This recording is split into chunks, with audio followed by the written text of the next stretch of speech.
Hello, everybody. The Warriors were playing the Suns in a revenge game, but the Suns had Devin Booker out and lost Mikal Bridges for a little bit, and they're also on a back-to-back. So you do want to see the Warriors win this game. On the other hand, it's nice to see that it was a blowout. So I'm gonna watch the beginning of the third quarter, which is a part of the game I missed. So this is just me watching these plays cold. So if I look surprised or if I'm totally wrong about a play, it's because it's the first time I've seen them. You can see something right away in this clip. Andre Iguodala mentioned in his interview with Draymond that they felt Chris Paul better going to his right. He can dribble with both hands, he can go both ways. The man is one of the greatest point guards in history, but if you have to choose, it's better to force him to his left hand, his weaker hand. You can see by Wiggins' subtle positioning that he's always going to try to shade himself to Chris Paul's right to force him to go to his left.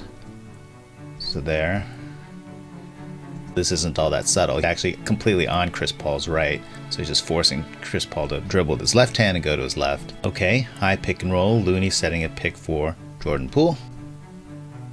Poole is sneaky and slippery, and he gets around Jay Crowder, which forces Deandre Ayton to rotate, and that means Draymond is going to rotate right behind. I feel like the Warriors were particularly emphasizing this movement. This weak low side defender rotates. Whoever's in the corners just got to hit this cut hard. And there's some memorable plays with Gary Payton sneaking in there like that. In other words, just trying to anticipate and punish the Phoenix overplays. Well, there's a little bit of a disagreement here. Crowder does a pretty good job of containing Poole. Looney had set the pick, and then now he's just rolling straight down. But Draymond was playing to cut behind this rotation of Ayton, and he's looking at Looney and he's got his arm out. Hey man, what are you doing?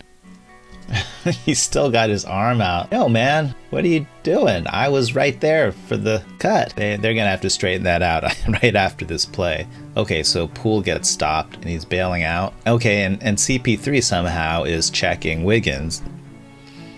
But I do like that the Warriors tried several actions first before resorting to this ISO with Wiggins on CP3. That feels like a good matchup, but you don't necessarily want that to be your number one option. Why don't you run a few actions and try to get an easy cut or an easy basket first? Chris Paul is a pretty sneaky defender though. When you post him up, he's strong and he's good at slapping away the ball and getting steals and pulling the chair and flopping. Let's see how we go. Wiggins sizes him up, drives. CP3 does a really good job of beating him to the spot. Wiggins with the spin move. CP3 anticipating the spin. Oh, it's the spin to the hop back. We've seen this from Wiggins before, and if he could get good at this, I consider this unstoppable. So we'll see that again, but let's see if he makes a shot. Sweet. Okay, I want to see that again. Okay, so this is the primary spin move. He plants this foot, left foot bends this way. I think he brought that move to the Warriors, but since he's been with the Warriors, he's done this thing where he spins and then hops back, which creates this beautiful space because the defender definitely wants to play this spin, but then there's this automatic space. So I don't see how to guard that. Spin, he spins, lands, and then he immediately hops back. It's just really smooth. So of course the downside is this is a long two, which might not be that efficient a shot. Sometimes you just want to get an open shot and he can definitely make it, so why not? And it looks cool, so I'm all for it. But I also like that this is the third option in a possession, not the first option. Shamet, he's trying to follow Wiggins, but Draymond is nailing him with the screen, and then they're going to go into wrestling mode. Draymond's going to suddenly release, so Shamet ends up on the floor. Okay, so that means the Warriors have about 1 second to pull this off. Draymond's coming up to set the screen, and if they can move fast, then it'll just be a 2-on-1. Okay, not quite fast enough. Now it does recover. Steph is semi-open here. It looks to me like Steph is driving, trying to force this rotation, and I mentioned that the Warriors had been emphasizing this cut behind whoever goes to help. Shamet started running fast to keep up with Steph, who's trying to turn the corner on him. Then Steph just is doing a Steph-back to the line here, saying, fine, you want to overplay me that way, enjoy life close to the paint. This would be nasty if he makes this shot. That was a pretty disgusting move. Let's just see that back real fast. Okay, so we mentioned that Draymond's initial screen put Shamet to the floor. Steph turns the corner and he just tries to attack Shamet before he can fully set himself. I think Shamet never really fully gets to his feet. There he goes, turns the corner. I think Shamet has to accelerate full speed this way to try to keep up with Steph. I thought he was trying to force this help. I thought Wiggins was going to cut to the basket, but it looks like he's actually clearing out to the corner, which is also a legitimate place to go. Anyway, in the foreground here, so Steph and Shamet appear to be having a foot race, but Steph's just going to take a detour in the middle. Ugh.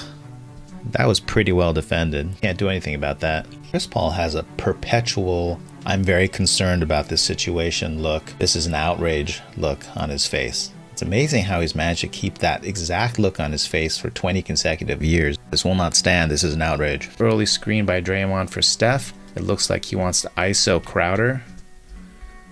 He forces Crowder to pick him up. Straight ISO. This is looking like another Steph-back. One step in, jump back. Crowder has to respect the drive. Is he really going to shoot this?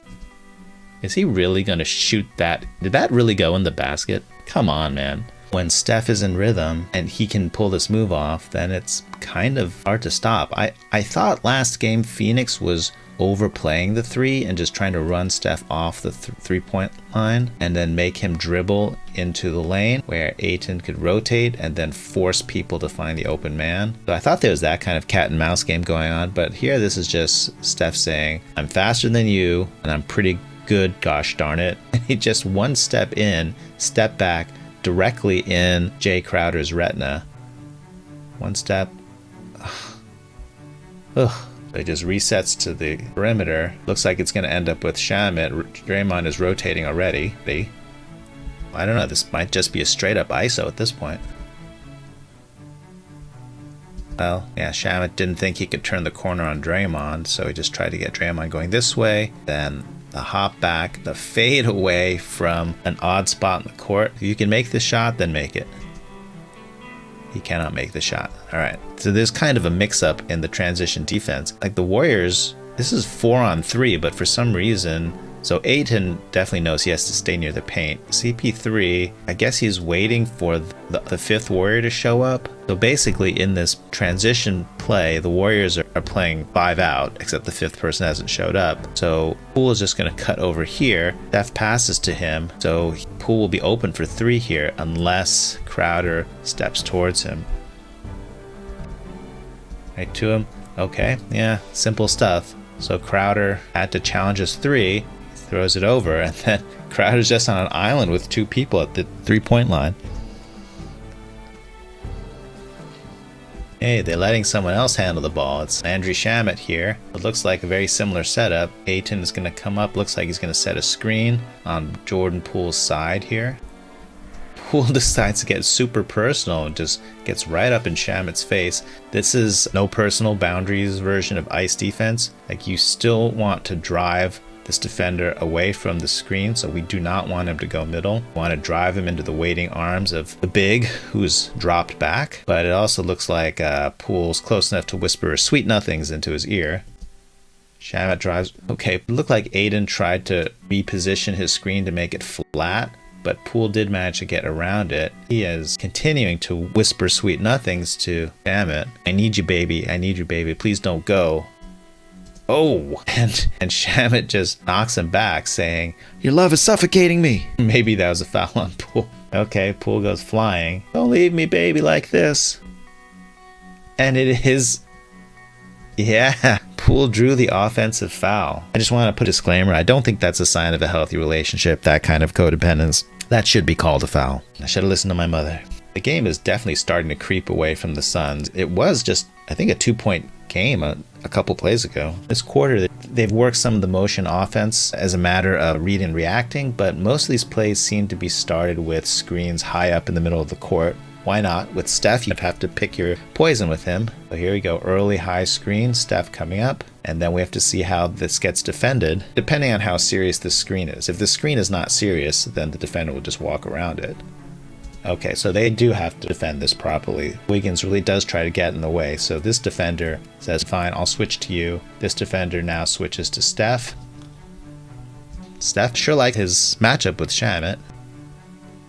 Okay, this is interesting. I have to go back and look, but I don't know how Jordan Poole cut completely by himself baseline here. But Steph says, fine, let's have a pool party. Tucks the ball over. Crowder does step out and rotate. Suns are not playing a zone, are they? The Warriors might not mind this matchup. Okay, so Poole does not mind the matchup. He is absolutely going for the matchup. Looks like an ISO, but there's some kind of interesting setup here.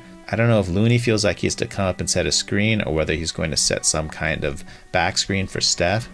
You know, just by Steph running at Ayton, I don't know if Ayton was going to follow Looney anyway, but that's not happening because Steph running this way, and I guess Ayton feels like he has to look at Steph, and Shamet is also rotating. So Steph has somehow drawn two people on this play for no good reason, really.